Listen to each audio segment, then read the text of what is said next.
Is there anyone that you've worked with previously, or maybe early on in your career, who had this similar style of acting that was tough for you to get used to on the set, where you were the one asking, is everything okay? Well, no one really comes to mind, Okay. to be honest with you.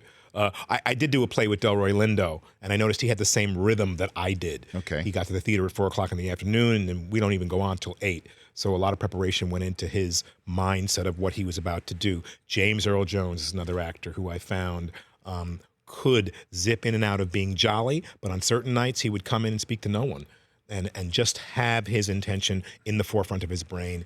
And boy, is he an absolutely marvelous actor. Sure. And then the voice comes out as Darth Vader, and then you're really scared. That you really, I know. right. Puts it all together. It's interesting. So it's like we talk all the time in sports about quarterbacks. You need to be the first in, last one out. Is that the same thing in actors that you would? That's how I feel. I linked up acting with sports through Spike. Spike is the ultimate coach. And I started to think about that.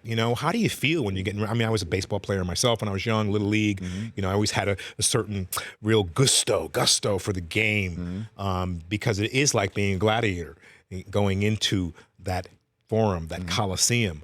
So for me, it's what you think is the projection of what will become.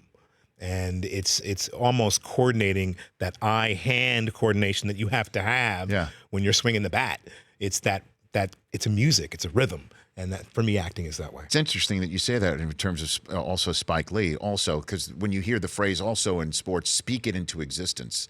When there are players, athletes, he or she says something out loud, and you feel it's brash maybe, but they have to believe it before they actually accomplish it. Absolutely, you have to really feel like inside that it's going to happen, and think when you're at the plate and you're 2 strikes down.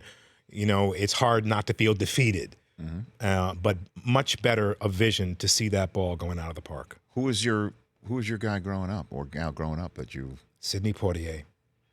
What a wonderful actor he is. I got a chance to meet him a few years ago. He was someone that really affected my whole life and my whole consciousness in regard to who I was as a man, as a human being. Forget race or color, because he transcended all of that. He became, a human being, and for me, one of my greatest idols. The Rich Eisen Show, weekdays at noon Eastern on Audience.